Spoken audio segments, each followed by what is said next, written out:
ఆయన నోట బూతులు లేవు, ఆయన నోట ఆశీర్వాదం ఉంది. ఆయన అనేక ప్రజలను దీవించాడు, మనలో కూడా ఆయన దీవించాడు. ఆమేన్, హల్లెలూయా. ఇప్పుడు నీ కన్నులకు ఏ మార్గం కనపడాలి? నీ కన్నులకు ఏ మార్గం కనపడాలి చెప్పండి? నీ కన్నులకు ఏమి ఇంపుగా ఉండాలి? దేవుని వాక్యం ఇంపుగా ఉండాలి. కొంతమంది కన్నులకు అది నల్లగా తారు డబ్బాలాగుండా ఎట్టుంటే తెలుసా, ప్రపంచంలో దీని అంతది ఉందా? అరే ఎట్ట చూసేవరా అంటే, వేరు ఆగరా నా కళ్ళతో చూడరు నువ్వు. ఈసారి ఎవరన్నా అంటే టక్కన కళ్ళు పీకేయండి. పీకేస్తావా? ధైర్యం చాలదుగా? సరిపోద్దా? చెప్పండి. ఇక్కడే ఉన్నావా? ఎరా మా హీరో నడిదు సరిపోద్దా? ఏం చేస్తా, మా వాడు అని పేషెంట్ అయ్యాడు. హృదయమే అగాధమైన లోయరా, మానవులను మలచి చుక్కానిరా. ఏంటి వాళ్ళ కాలం కొట్ట తెలుసుకోలేదా? స్తోత్రం కలుగును కాక. వద్దులే, ఇప్పుడు వద్దులే. చూడండి, నీ కన్నులకు ఆయన చక్కగా మాట్లాడుతున్నాడు. వినండి, ఈరోజు దేవుడు మనతో మాట్లాడు. ఆయన ఏమంటున్నాడు? నా మార్గంలో నీ కన్నులకు ఇంపుగా. ఎవరి మార్గంలో?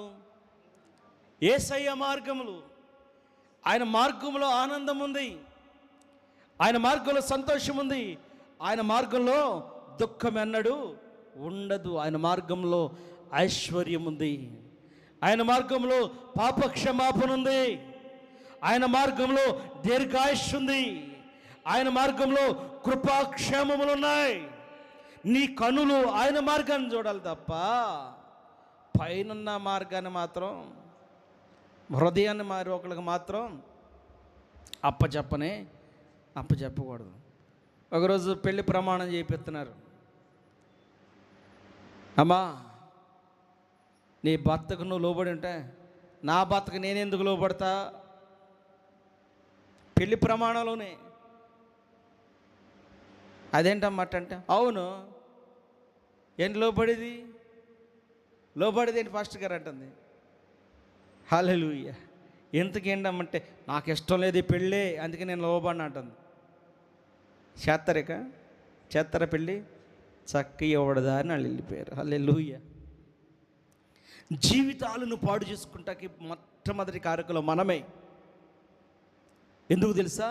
ఈ హృదయములో అన్నీ చేర్చుకుంటాం. మంచి కన్నా చెడుని ఎక్కువగా చేర్చుకుంటాడు మనిషి. మంచి కన్నా చెడు చాలా సుందరంగా కనబడిద్దంట, చాలా రమ్యంగా కనబడిద్దంట, చాలా అద్భుతమైన ఆకర్షణ కలిగి ఉంటుందంట. చూడండి, అందుకే మానవుణ్ణి ఎర్రిబోగులోడా అంటారు. ఇలా అంటూ ఉంటారు కొందరు, ఎర్రిబోగులదానా, ఎర్రిబోగులోడా, నీ అంత ఎర్రోడు లేడురా, నీ అంత ఎర్రిది లేదురా అంటారనరా. విన్నారా? ఓ పెద్ద మనిషి విన్నావా? మరేంటి స్వరం అన్నట్టు స్వరాన్ని అదికిచ్చావా? మరి చెప్పు గట్టి. విన్నారా? విన్నాం. సాతాను ఎర్రి మాటలకు, సాతాను పిచ్చి మాటలకు దేవుని సన్నిధిని కోల్పోయిన ఒక అందమైన యవ్వన జంట. దుఃఖము లేదు, కష్టం లేదు, బాధ తెలీదు. ఎప్పుడు చూడు ఉల్లాసం. ఆ ఉల్లాసాన్ని చూసి ఓర్చుకోలేక తను కన్నుగుడ్లు కుట్టిని ఆడ కళ్ళుకి ఇక బాధ వచ్చేస్తుంది. వాళ్ళ సంతోషం చూడలేక ఎప్పుడు చూడు హ్యాపీగా. కొంతమంది వెళ్తూ ఉంటాను భార్యాభర్తలు, అది రోడ్డు అని చూడరు, వీధి అని చూడరు, బజార్ అని చూడరు, లేదా గ్రౌండ్ అని చూడరు. అసలు ఏంటో వీళ్ళే. ఎట్రారా తొందరరా, ఊపు లేనులాగా రారా. ఓయమ్మో, మరి ఆడపిల్ల అయితే అట్టుండేదే. కానీ ఎట్టు వెళ్తూ ఉంటారండి, ఇటు పట్టుకోవా ఇటు పట్టుకొని ఏంటి చెప్పు, ఎక్కడ వెళ్ళి కూర్చో, ఎక్కడ చెప్పండి ఏంటే కదా.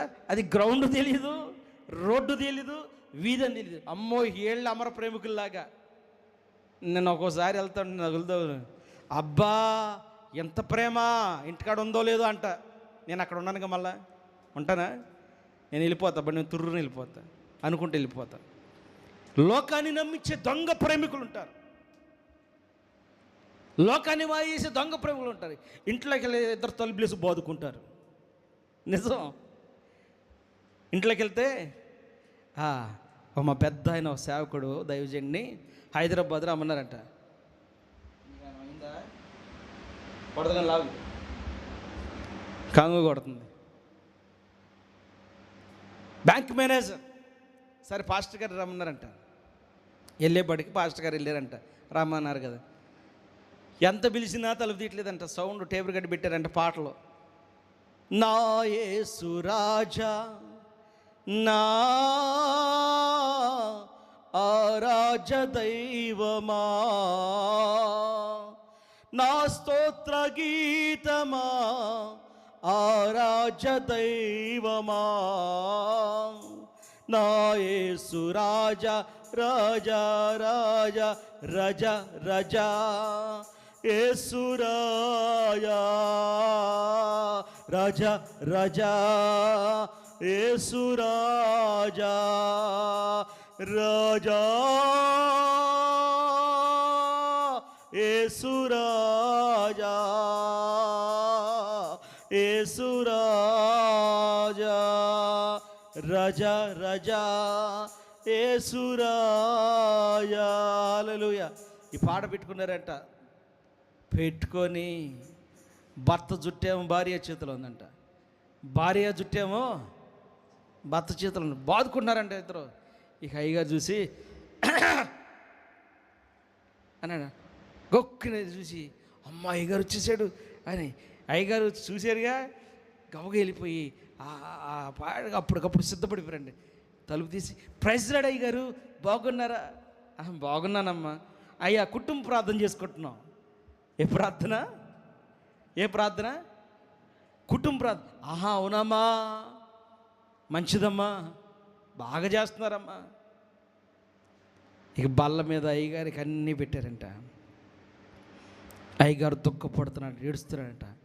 అయ్యా ఈ బిడ్డలకు మారు మనసు అయ్యా, ఈ భార్య భర్తల తగాదల నుంచి విడిపించయ్యా.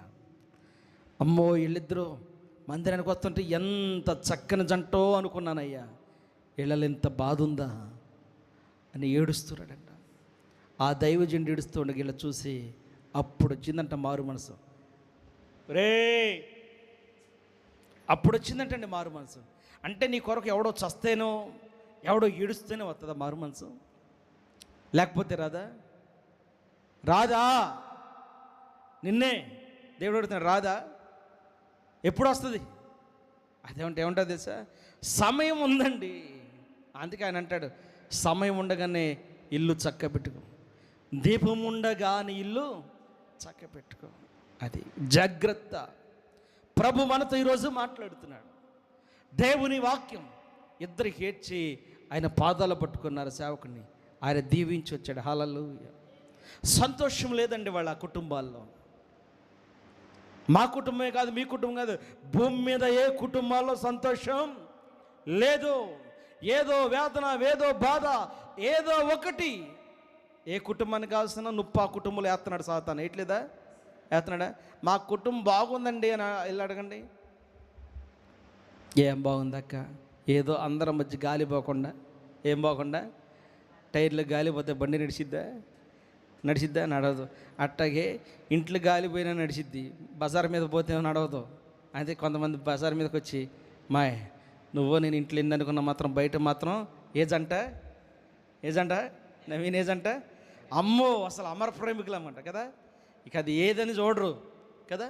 అయితే ప్రియులరా, దేవుడు నిత్యము నిన్ను చూస్తున్నాడు. ఆయన అడుగుచున్నాడు, నా మార్గంలో ఏముందంటే, నా మార్గములో నీ కన్నులకు ఇంపుగా. దేవుని మార్గం మనిషికి ఇంపుగా ఉంటున్న, కంపు కొడుతుంది. యేసయ్య మార్గం ఎట్లా ఉంది? కంపుగా ఉంది. యేసయ్య ఏమంటాడంటే, అబ్బాయి నువ్వు ఎట్టున్నావా? ఉండొద్దురా. నువ్వు పేకాడుతున్నావా? పేకాడొద్దయ్యా. మాకెందుకు, మా అయ్యగారులు ఉంటారు తెలుసా, మా అయ్యగారులో ఉండదు తెలుసా, నువ్వు ఎక్కడ తిరిగితే నాకెందుకు, కానుపెట్లో కానుకే దశంభాగం నాకు నీ ఇష్టం. ఇట్లాంటి వాక్యాలు ఎందుకు చెప్పరేళ్ళు? ఇటువంటి వాక్యాలు ఎందుకు బోధించలా? కృప పొందుకో దీవించబడతావు. పాపం వదిలిపెట్టుకున్నాడు దీవించబడతాడండి. పాపము డబ్బు తెచ్చి నీకు దశంభాగం కడుతుంటే, అబ్బా బిడ్డను ప్రభా యేసు నామంలో 30 60 100 దీవిస్తున్నాను. అది పాపపు సొమ్మని నీకు తెలియదో? నా ప్రియ దేవుని బిడ్డలారా, ఎలీషా అందుకే తీసుకోలేదు. నాయమాను సొమ్ము తీసుకున్నాడా? వెండి బంగారాలు వజ్రాలు వడ్డీరాలు పట్టు వస్త్రాలు తీసుకొచ్చాడు. అవసరం లేదు నాకు అన్నాడు. కానీ ఆత్మీయ స్థితి లేని గెహాజీ ఏం చేశాడు? పరుగునెళ్ళి నా యజమాని ఇంటికి ఇప్పుడే బంధువులు వచ్చారు ఇమ్మన్నాడు. ఎంత తెక్కలోడండి, ఎంత దరిద్రుడండి. దైవజనుడి దగ్గర నేర్చుకున్న భక్తి ఇదేనా? దైవజనుడు చెప్తున్న మాటలు నేర్చుకుంటున్నారు. ఏం నేర్చుకుంటున్నారు? దైవజనుడు మాట నేర్చుకుంటే కుటుంబాల్లో కలతలు ఉండవు, కుటుంబాల్లో క్షేమం ఉంటుంది. దైవజనులు నాకు అందరూ అనవసరం. నేనైతే ఇలాగే బోధిస్తా, నేనైతే ఇలాగే జీవిస్తా, బోధిస్తాను, జీవిస్తాను. హల్లెలూయా. పనికిరాని సొమ్ము ఈడికి పనికొచ్చింది పరిచారికుడికి. అంటున్నాడు, నా ఆత్మ నీతో కూడా రాలేదా? ఏమంటున్నాడు గెహాజీ? నా ఆత్మ నీతో కూడా. నేను ఎక్కడికి వెళ్ళిన స్వామి, నీకు లోన్ కాఫీ పెడుతుంటే వచ్చా? కాఫీ పెడతాం వచ్చా? ఏమంటున్నావు చెప్పా? ఏమంటున్నాడు? కాలనీ పోతున్నా. ఏమంటున్నాడు? అయ్యగారు మీకు ఎస్పీ కాఫీ అంటే ఇష్టంగా కదా? ఏమంటున్నాడు? మరి అయ్యేంటిరా? వెంటనే ఏమంటున్నాడు? ఆయనకు కలిగిన కుష్టంతా నీకును నీకు పిల్లలకి ఏంటి? పాపం అండి. అవండి పాపం అండి. జాలిదల మహండి దాని మీద. అది మనల్ని చంపేస్తుందండి, మన కుటుంబాన్ని నవ్వులు పాలు చేసిద్దండి, అది మన కుటుంబాన్ని బజారుకి ఇడ్చిద్దండి. అది బజారు పనులు చేపించేది బజారుకే ఇడ్చిద్ది. 4 గోడల మధ్య రమ్మింగా కనపడచ్చు, కానీ 4 గోడలు దాటి బయటకు వస్తే కాదు, ఎప్పుడు జీవితాంతం దాగి దాగి దాగి. ఎందుకు ఆ బ్రతుకు మనకి? యేసయ్య ఎందుకు అంటున్నాడు, నా కుమారుడా, my dear son, please me heart, నీ గుండెను నాకు ఇవ్వగలిగితే, నీ హృదయాన్ని నాకు ఇవ్వగలిగితే. ఆయన నేర్పే మాటలు ఎలాగుంటే చూద్దాం. ఇక వేశ్య లోతైన గొయ్య. చదవాలా బా? చదువు. నవీన్ చదువుతాడా? వేశ్య లోతైన గొయ్యి, పరస్త్రీ ఇరుకైన గుంట. ఆగో, వేశ్య, దీనికి వాయా వరుస ఏమీ ఉండదు. అన్నని ఉండదు, తమ్ముడని ఉండదు, బాబాయ్ అని ఉండదు, పెదనాన్నని ఉండదు. దానికి తెలియదు. అదేమైపోయింది? వేష్గా మారిపోయింది. దానికి కావాల్సిందేంటి? Give me money, give me, ఇచ్చే, నా డబ్బులు నాకు ఇచ్చే, నీ సంతోషం పొందు. నువ్వే సంతోషం. సింగిల్ మ్యానే సంతోషం పొందాడు, అవతల వ్యక్తి సంతోషం పొందడు. కానీ డబ్బు చూస్తాడు. వేశ్య ఏముంది? వేశ్య ఏమైందంట? బోరి బావులు ఉన్నాయి, తెల్లదించి చూసాం, కనపడిద్దా? కనపడిద్దా? ఏమేస్తే కనపడిద్ది? టార్చ్ చేస్తే దాని లోతు కనపడిద్ది. టార్చ్ చేసి చూస్తే ఆ బోరి బావు గొయ్యి అనే కనపడుద్ది, దీని గొయ్యి కనపడదండు. అర్థమవుతుందా డాక్టరు? అర్థమవుతుందా? వేశ్య లోతైన గొయ్యి, టార్చ్ లైట్ అయితే బోరి బావేనా లోనున్న లోతు కనబడుతుంది, కానీ వేశ్య హృదయంలో లోతు ఎవడికి కనబడటం లేదు. నిన్నగా 10,000 ఇచ్చా, 10,000 ఎత్తే మోసుకొని ఎత్తిరా. మొన్నగా 50 ఇచ్చా ఎత్తే, ఇక అన్ని వేలు లచ్చలేక చివరికి నువ్వేం చేయాలి తెలుసా? ఎవడో తెలియకుండా నానా చౌజావాలి. ఆడోడైనా మొగడైనా, ఆడదైనా మొగడైనా ఏం చేయాలి? ఆ టార్చర్ భరించలేక ఏం చేస్తారు? మరణాన్ని ఎత్తుకుంటారు. దేవుని నామం అవమానపరచబడిన సంసోను చివరికి మరణాన్ని ఎత్తుకున్నాడు. అయ్యా, ఈ దాగోను దేవాలయంలో ఈ ఫిలిష్తీయులతో పాటు నేను చచ్చిపోయిన బాధలు ఇలా మధ్య బ్రతకూడదని గుడ్డివాడుగా చనిపోయాడు.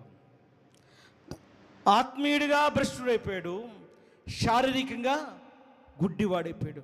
వాక్యము మన హృదయంలో నిలవనివ్వటం లేదు అపవాది.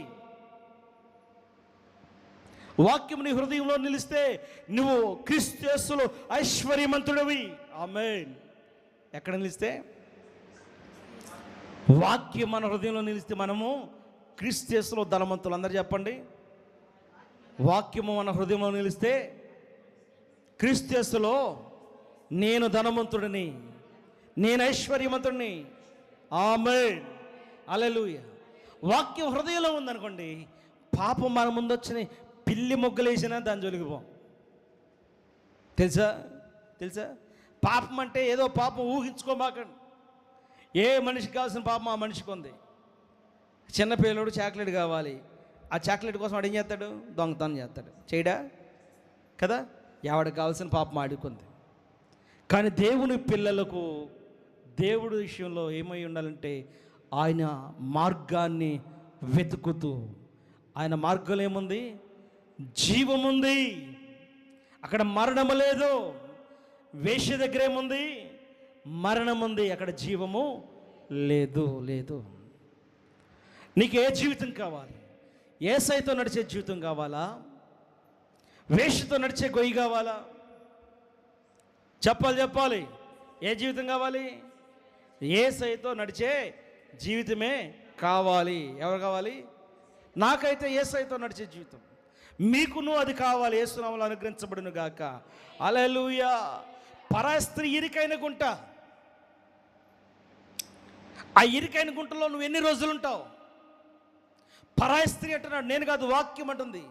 చూడండి వాక్యం మరలా మీరు చదవండి జాగ్రత్తగా, చదవాలి త్వరగా. వేశ్య లోతైన గొయ్యి. ఏ స్త్రీ?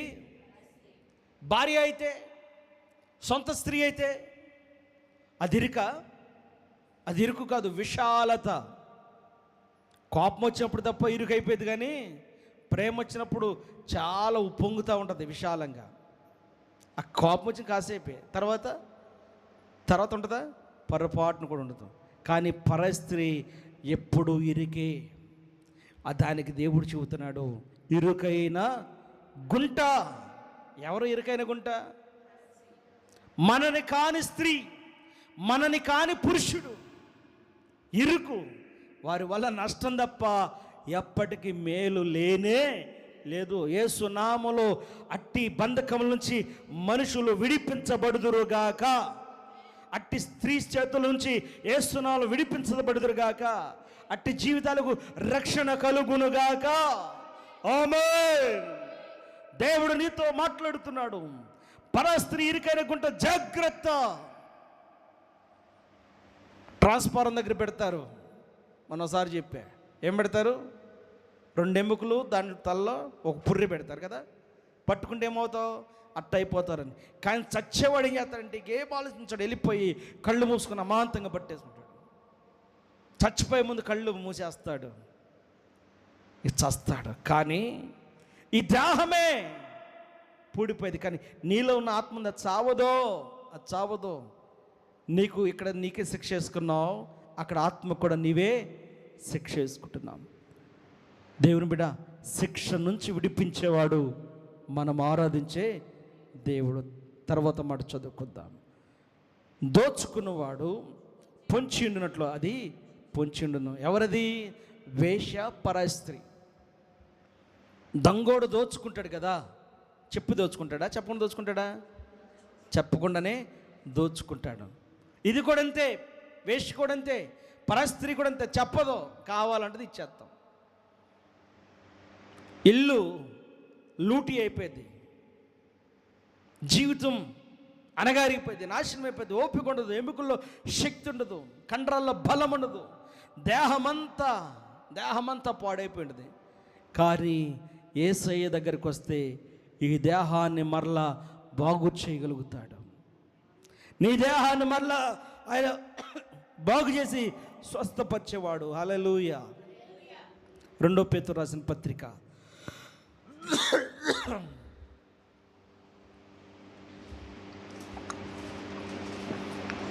1వ అధ్యాయం 19వ వాక్యం చదవయ్యా. పేజ్ నెంబర్ చెప్పు అందరికి. పేతురు రాసిన 2వ పత్రిక 1వ అధ్యాయం 19వ చదువు. మరియు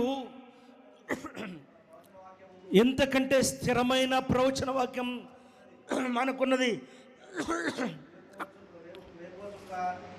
తెల్లవారి వేకువ చుక్క మీ హృదయములలో ఉదయించు వరకు ఆ వాక్యము చీకటి గల చోటును వెలుగిచ్చి దీపమైనట్టున్నది. దాని యందు మీరు లక్ష్యముంచిన ఎడల మీకు మేలు. ఆమేన్. ఎక్కడుంచాలి చెప్పండి. ఎక్కడుంచాలి? వాక్యమైన దీపమందు. హల్లెలూయా. దేవుని వాక్యము మన త్రోవకు వెలుగై ఉంది. పేతురు ఏమంటున్నాడు? ఇంతే కాదు, నిత్యమైపోయిన భవిష్యత్ మన జీవితం దేవుని చేతిలో ఉంది తప్ప మన చేతిలో లేదు. కానీ దేవుడు మనకేమిస్తుంటే కృపాక్షేమములు ఇస్తున్నాడు. మరియు ఎంతకంటే స్థిరమైన ప్రవచన వాక్యం మనకున్నది. తెల్లవారి వేకువ చుక్క మీ హృదయములలో ఉదయించు వరకు ఆ వాక్యము చీకటి గల చోటన వెలిగిచ్చి దీపమునైతున్నది. దాని యందు మీరు లక్ష్యమించిన మీకు మేలు. నువ్వు చీకట్లో ఉన్నావా, అక్కడ కూడా వస్తుంది వాక్యం. ఎందుకు తెలుసా? నిన్ను వెలుగులోనికి నడిపించడానికి. అది శక్తి కలిగినది కాబట్టి నిన్ను వెలిగిస్తుంది. నేను చెప్పి 100 మాటలు కూడా నువ్వు మారవు, వాక్యానికి మారుతాడు. వాక్యంలో దైవశక్తి ఉంది. దేవుడు ఎలా ఉన్నాడని, మన దేవుడి రూపం ఎలా ఉందంటే వాక్యమై ఉంది. ఆయన ఎలాగున్నాడంటే నీలాగనే ఉన్నాడు. మానవుడు ఎవరు పోలిక? దేవుని పోలిక. హల్లెలూయా. దేవుడు ఈ వాక్యమును తన వెనుకల్లో దీవించును గాక. ఆమేన్.